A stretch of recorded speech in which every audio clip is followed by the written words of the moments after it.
G'day fellas and welcome to a casted game. Spawning in on the east side of the map in the colour orange, playing as the Holy Roman Empire, we've got Core. And on the west side of the map in the colour pink, playing as the Chinese, we've got Neptune. Ladies and gentlemen, welcome to Dry Arabia. We're here watching what I used to call one of the hardest matchups ever. I would probably still call it the hardest matchup ever, except for the fact that I don't really play China much anymore. So, you know, I guess we've all got our biases, right? Like, if you're, I'll give you guys a league analogy.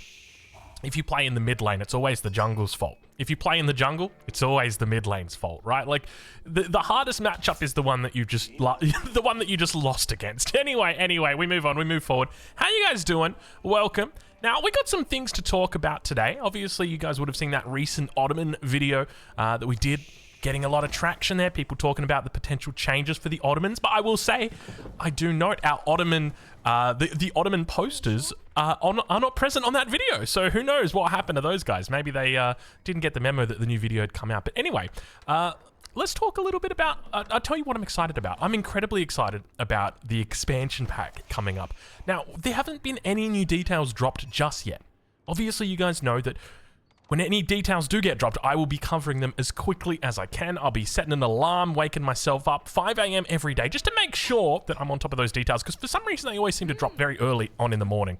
And I don't get insight as to when they're going to drop, so I just kind of got to go with it. But I think at the moment right now, the iron is hot, and I suspect the devs will be looking to strike more with information about our new expansion. Now, one of the things I want to bring up is just the civilization number. In the past, so obviously we've had the DLC that was done before, where we got 2 civilizations, the Malians and the Ottomans. That was lovely. I would have loved for that to have been an expansion, but you can't have everything. And the fact that we've got the expansion coming now is such an important thing for me, because there's a real distinction I want to be putting out here between a DLC and an expansion. A DLC, well, that's just, you know, run-of-the-mill, anybody can do it. An expansion, that's something a little bit more important. That's where I'm expecting that we're not just going to see new civs, we're going to see a campaign. We're going to see updates to in-game things that you're used to, whether that be changes to the way that the menus work, so new features, new functions that we're going to be experiencing. And one of the things that I want to point out that I don't think I really talked too much about earlier in the first video I did, where we were talking about the screenshots, is cosmetics. I've got a feeling that we might actually be getting cosmetics in this expansion pack. And I know a lot of people are going to roll their eyes and go, Drongo, come on, cosmetics. We don't want to see it, but there's still a lot of people that do want to see it, and I'm one of those people, all right? Now, if you told me I could pay $10 and have a nice little golden, I don't know, I think I'm a big fan of, like, the weapons, right? Like, I want the weapons to look different, and if I remember correctly, that's actually what looks different in those screenshots. So the one in particular I'm pointing out, or thinking about, is that Holy Roman Empire one. Because the knights had a very different skin on them to what they usually did. The lance connector did. We also had, I think the spearmen also were different, and the men-at-arms as well, and they all looked different. I'd have to go back and double check, but I'm 99% sure it was like the shields and the spears and the weapons. But I got a feeling cosmetics could be coming in on this patch, which would be massive. And I would say that there is a precedent for cosmetics. For anybody who says, oh, I don't like cosmetics, excuse me, do you have this little guy in the middle of your town center, or have you switched it out? If you've switched it out, then you're a fan of cosmetics, my friend. So just remember that they don't necessarily have to be intrusive in your face. I'll give you guys another League analogy, because I know that sometimes when I'm playing League and I get I'm up against somebody in the top lane, and you're looking at them and you're like, what champion is that? I don't even know what it is. You can still get away with doing cosmetics without making them that intrusive. But anyway, look, that's enough about the new expansion pack. I know you guys are excited about it. I'm excited. If you're excited, make sure you leave a like on the video, because we're 4 minutes and 20 seconds into this game, and that is an absolutely amazing time to be aging up, because Core has aged up. He's gone with the Archon Chapel, and let's talk about an absolute banger of an Archon Chapel. You can't get better than this. Look at this. Up against the wood line, perfectly placed from the TC, so it's got enough space for a farm. Up against the gold vein, hits the berries as well. That's a 10. Like, if you haven't seen the video right now, Google ice cream guy, that's a 10, or it's a 10. All I know is he does this. That's a 10.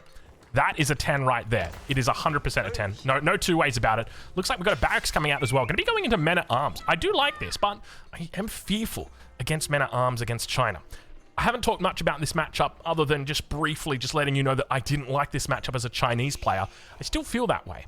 Now, one of the big things in this matchup that I often feel is that you have to do something extraordinary, something out of the bag to really make a difference in this matchup. Because if you play it standard, you will lose. You go 2 TC Song, you're going to lose. Because the fact is that the Holy Roman Empire player is always just one step ahead of you in everything that they do. Whether that's aging up to the Castle Age and picking up the relics, or going to Imperial, maybe just getting a couple of knights out before they age up, I would expect this game that we are going to see a very fast Imperial coming out of core, because in this matchup, that is just simply what works. How Neptune responds to that, though, is going to be the question. Let's take a look at the base of Neptune and see what he's up to as he begins working on Golden. Hold your horses. We were talking about it. The fact that you need to think outside the box, and already I can see Neptune not even thinking outside the box. He's thinking outside the entire room right now. Look at this. A fast castle going to be coming in here for Neptune up against core. Now, he's got a couple of options once he gets up there. First and foremost, he can look to just go straight into crossbows. It's a nice little defense that you can make against any men-at-arm threat, against any knights potentially coming in. But I feel like if you're going for a castle age this quickly, and take a look how quick this is going to be a really fast castle. There's a potential that he clicks up before 6:30. Look at this. He is coming online, ladies and gentlemen. There you go. There we go. 6:26. Look at how fast this is. And he's going to throw it down in the back of the base. What's he going to go for? I suspect he's going to go for the astronomical clock tower. It's the most standard landmark. But there was once... I don't think this actually gets scattered out. We do see the men-at-arms towards here. We've got the scout towards the north. He sees a lot of villagers on gold, so surely he thinks something is up right now, Core does. Regnitz Cathedral going to be going down. Now, keep in mind, there is still an advantage to the Holy Roman Empire at this point, even though they've thrown down the racks, even though they've thrown down the men-at-arms, and that is because of prelates. Prelates are able to move out onto the map, begin to pick up relics before you can even get out there, and that's part of the reason why in some matchups, like the Abbasid in particular, in my head, that's what jumps out, you see players, before they age up, looking to get military out on the field just to begin denying relics, and then they will come out and take them.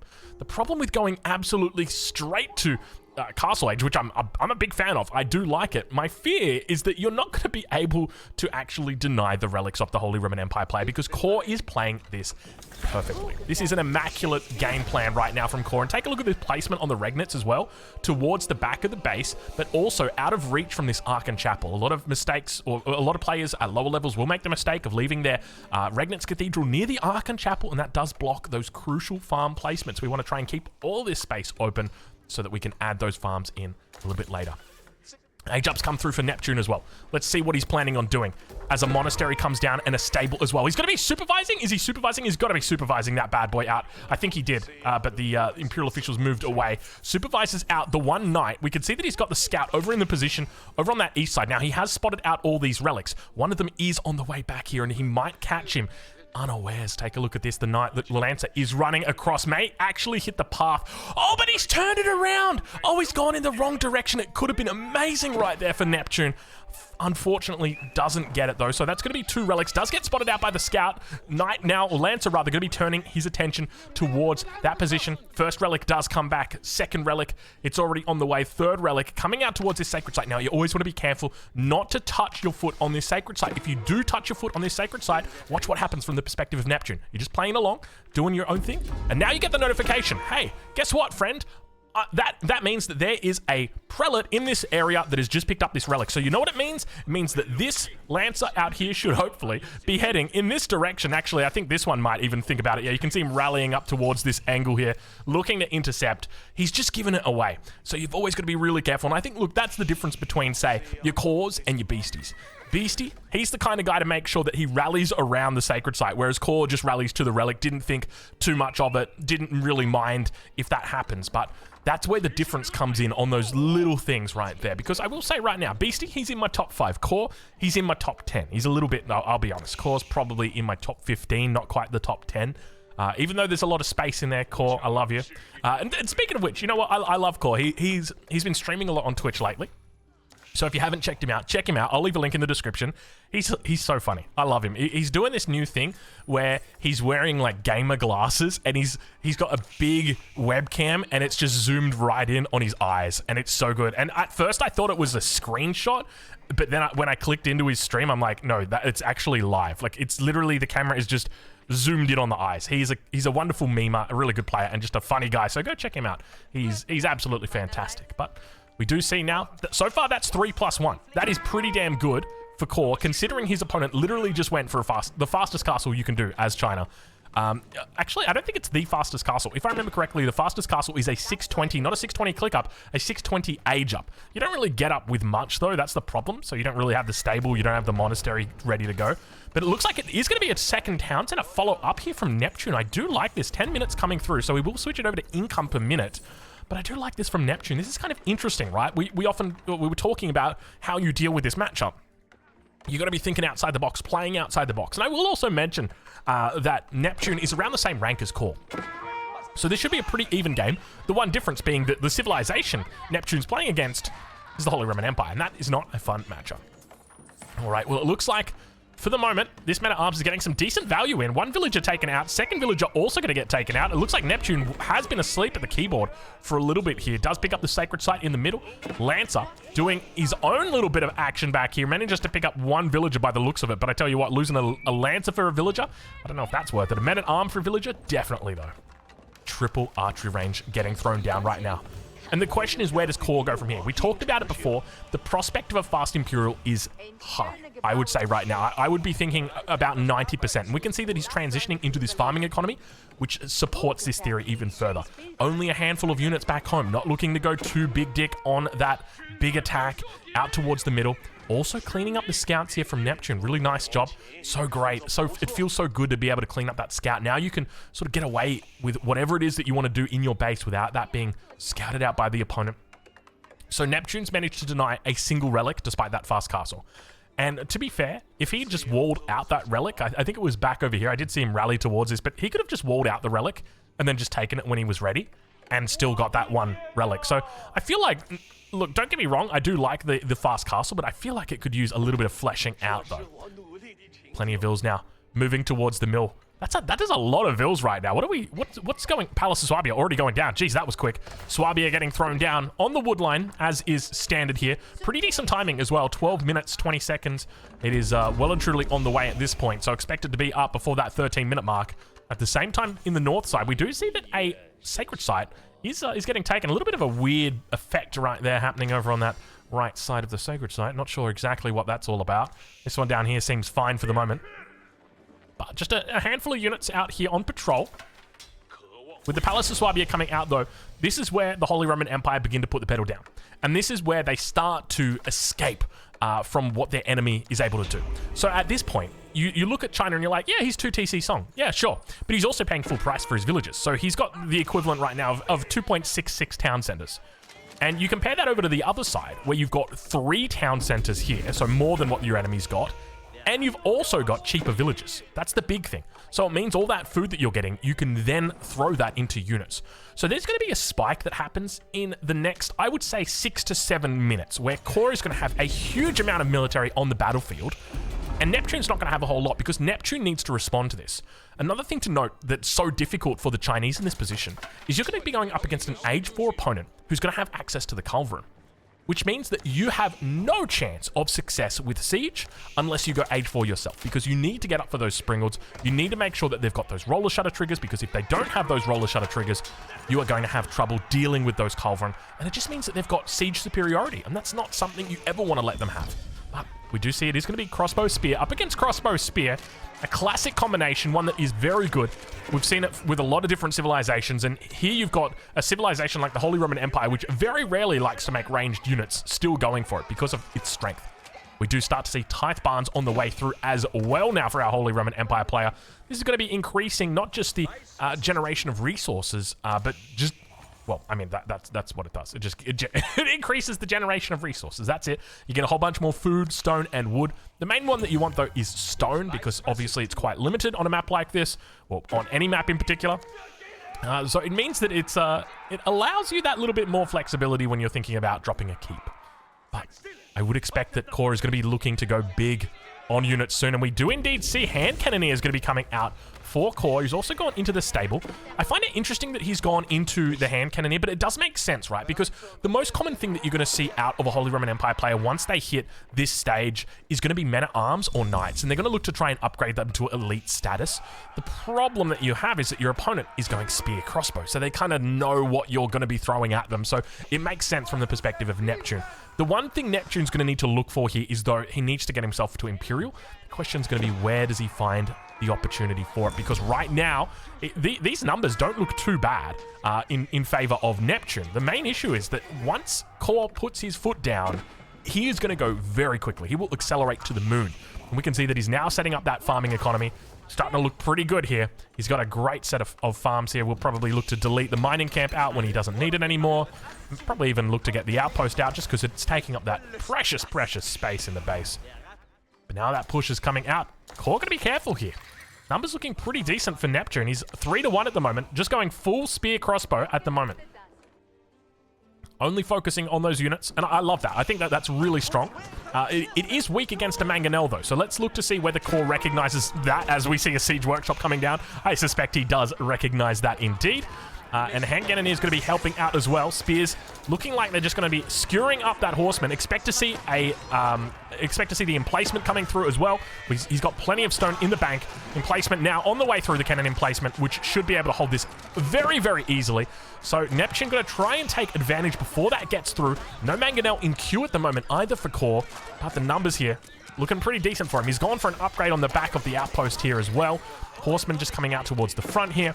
Should be able to deal with the crossbows, and it looks like he will be able to hold for the moment, despite having a much smaller military than his opponent.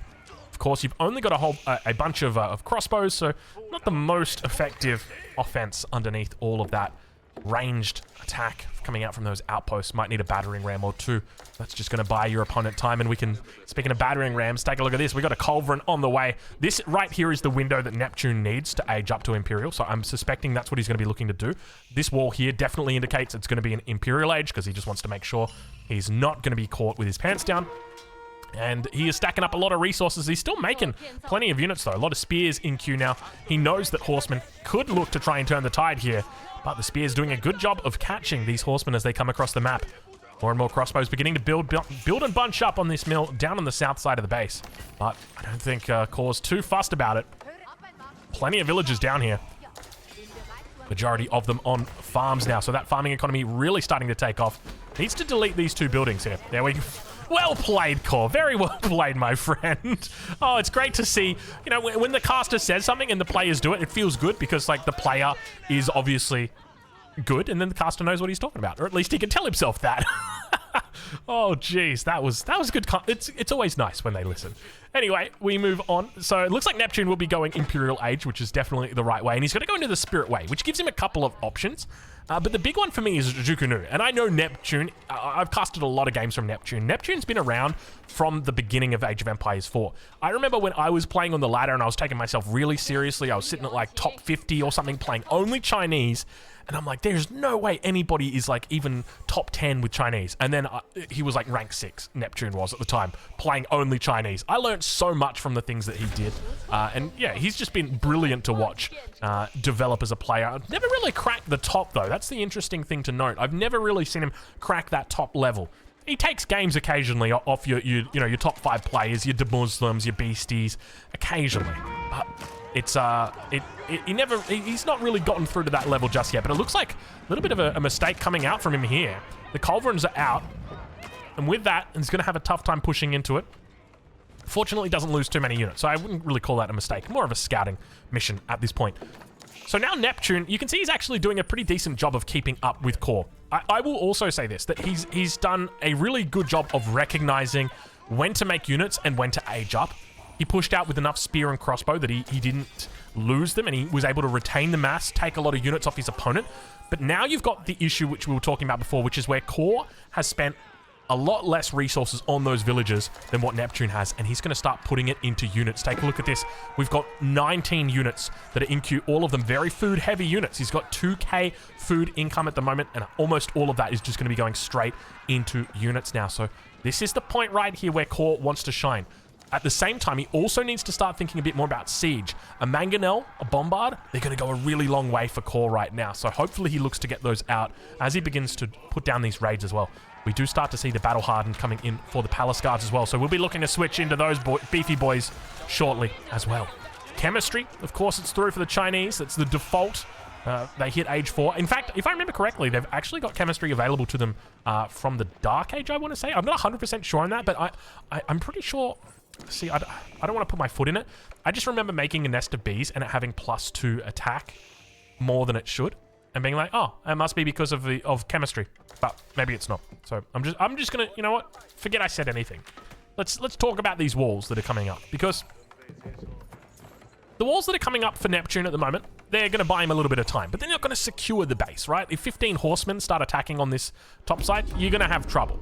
Whereas these stone walls on the south, these are really important. Core needs to keep these stone walls up because there's the threat of fire lancers.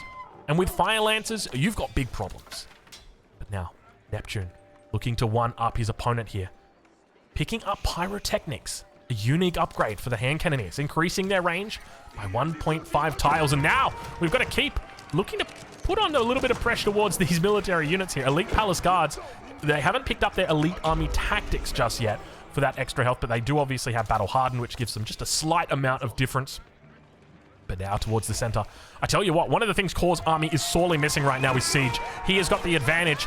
He just really needs to go for a mangonel or two. Like a single mango shot right here, changes the way that this game plays. But the Palace Guards on the front, these guys are going to be offering a beautiful front line here for the back. Crossbows dishing out the damage non-stop. No upgrades coming through on them. The hand cannoneers is going to look to kite them back, managing to one-shot out each of these men-at-arms, but it looks like Core is slowly but steadily overwhelming his opponent here on the front. The one thing that's really driving me crazy right now is the siege. Core, where is the siege?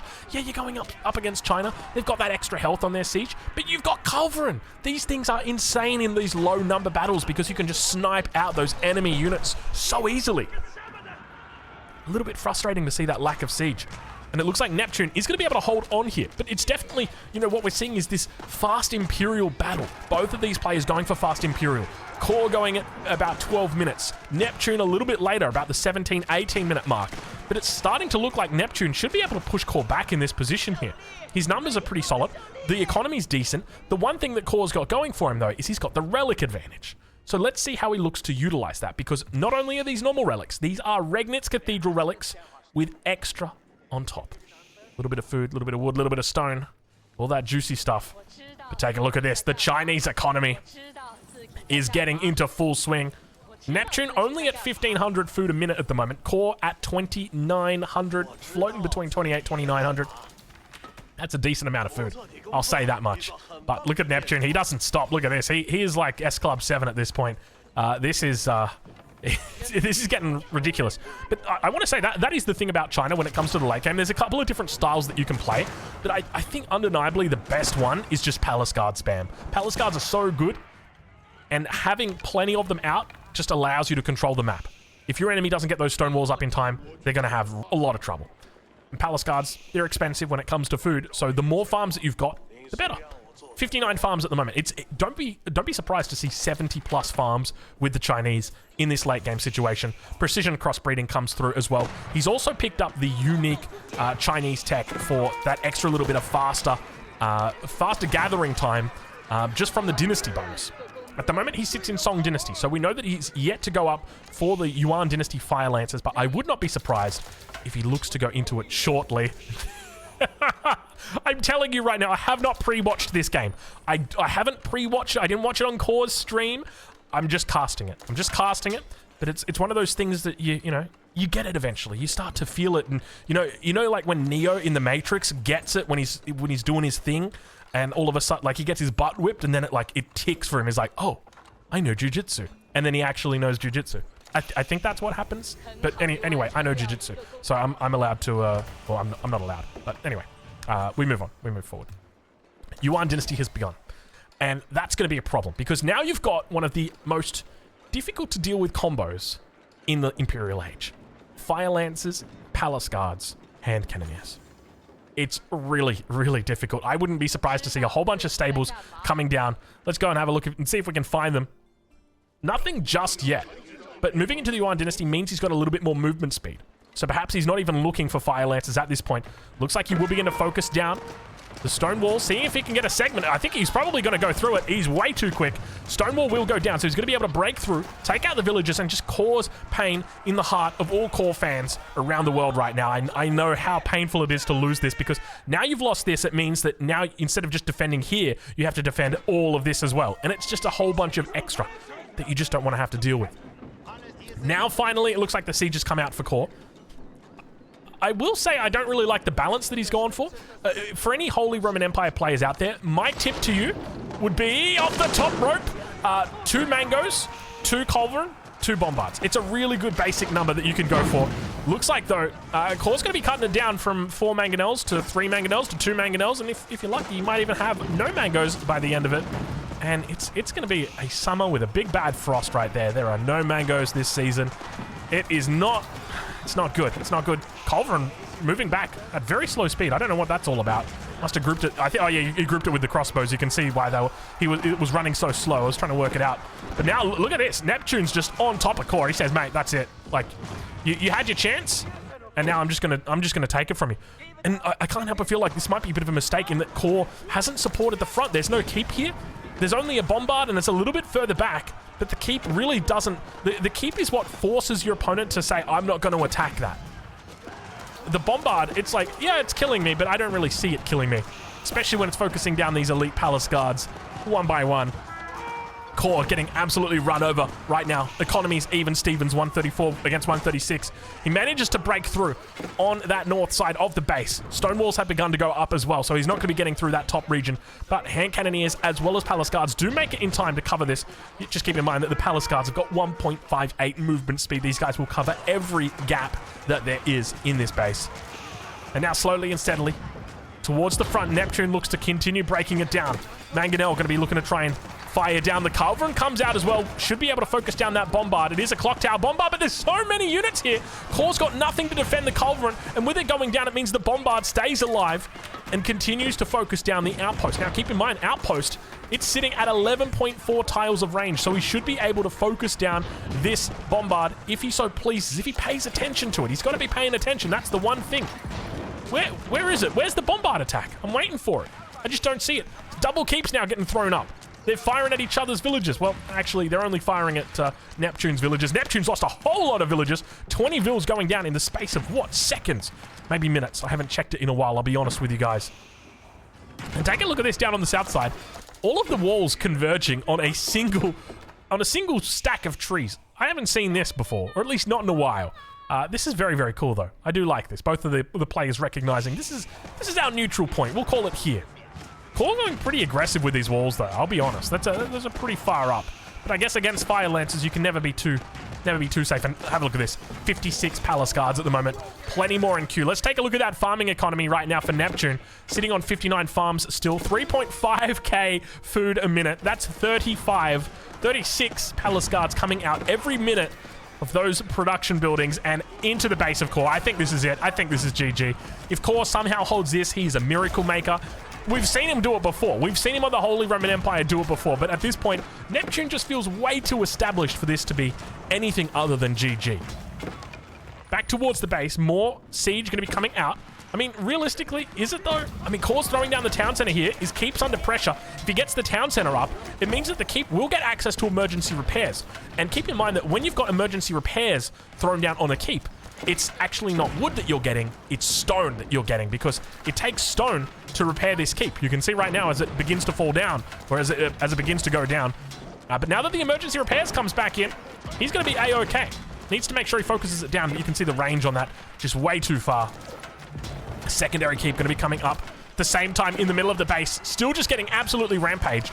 Plenty more hand cannoneers, and Core down to 113 villagers right now. It is even Stevens. Neptune with a slight score lead, sitting about 600 points up over the top of Core. Continuing to focus down these units, and it looks like he will be able to defend, and we hold on a little bit longer. Neptune making the Chinese look very impressive, as now he begins to clean up the Holy Roman Empire villages, and I think Core knows it's over on this north side. A nice attempt by Core to try and steal away these golds from his opponent. He's done well on the south side. He managed to keep that one to himself. 4k gold left in it. Very aggressive with this position, but now all those villagers have gone down and he's on 87 vills. 178 versus 129 pop. This is where it gets really tough. Neptune will check in with him, see how he's doing. Imperial officials, you can hear them dropping off the gold. Remember these guys, these are so important when it comes to the late game, to keeping that gold generation going. It works out to be something around 1,800 gold a minute when they've got their full upgrades. If you've built your base perfectly with the Imperial Academy, you can get some crazy gold generation going. Now, granted, you have to make trash units. You have to make a lot of them. But it gets pretty insane. All right. Neptune now hitting 200 pop. Core, 152. Significant difference between them. Remember that Core, when it comes to rebuilding, he's got the Palace of Swabia. Not as strong as it used to be, but still damn strong. 1/3 the cost of villages. And of course, one third the time it takes to create them. The equivalent of 3 town centers with a food cost difference. So if there's one way for Core to get back into this game, it's what he's doing right now. Siege. He needs to A, protect the siege, and B, he needs to kill things with siege. The problem is, he's up against Palace Guard Spear. Palace Guards, they don't care about siege. Unless you've got like 9 mangonels and a stone wall in front of them, Palace Guards are just going to get through. They're so difficult to deal with. And perhaps that's where we've gone with this game, in that the stone walls that Core was going for, they're probably just a bit too greedy. He's lost a fair bit down here. I mean, there was a lot of things that happened in this game. That's not going to be the only thing. But it definitely felt like, you know, had he settled for a bit closer of a wall, maybe he would have been able to defend it a bit easier. Maybe he would have been able to get it up a little bit easier. But now those bombards looking to try and retreat. Don't want to get caught out of position. They're a little bit slower. And he does have line of sight on them. If he wanted to go for them, he could. A big cost, 1,000 resources on each of those. Mangonel does fire off, and now he's going to look to hold on the front. Men at arms fighting off. Hand cannoneers in the back. Look at that extra range that they've got. Mangos need to try and focus them down. Having some real trouble here. The Palace Guard's going to be able to take out that Mango. Second one, lining up on the back. Gets its shot off. But once again, you got to be so careful of these Palace Guards. Look how quick they are. They just run straight onto the back line. Hand cannoneers looking to try and focus it down.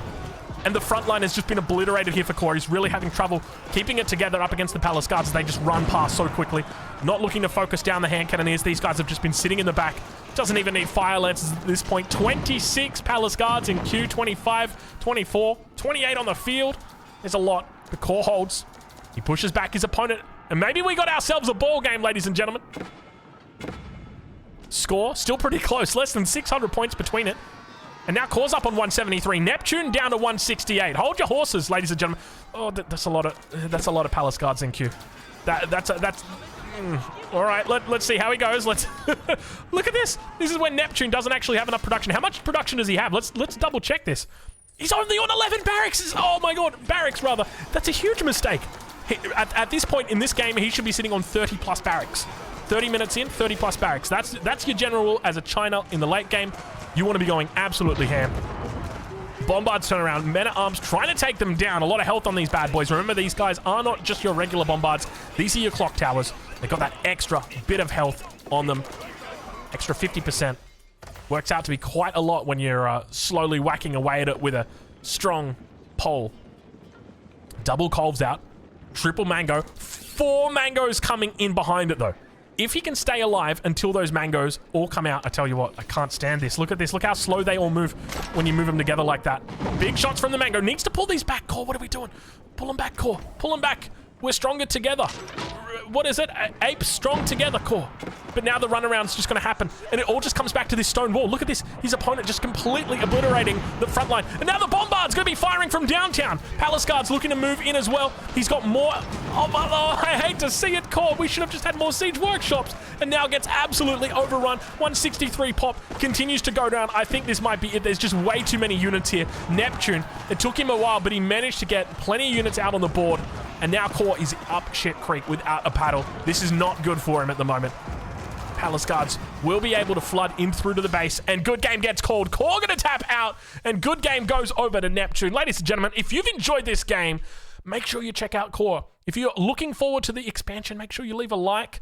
Tell your friends about Age of Empires 4 because we are going to the moon, ladies and gentlemen. Age of Empires 4 We're entering into the Golden Age.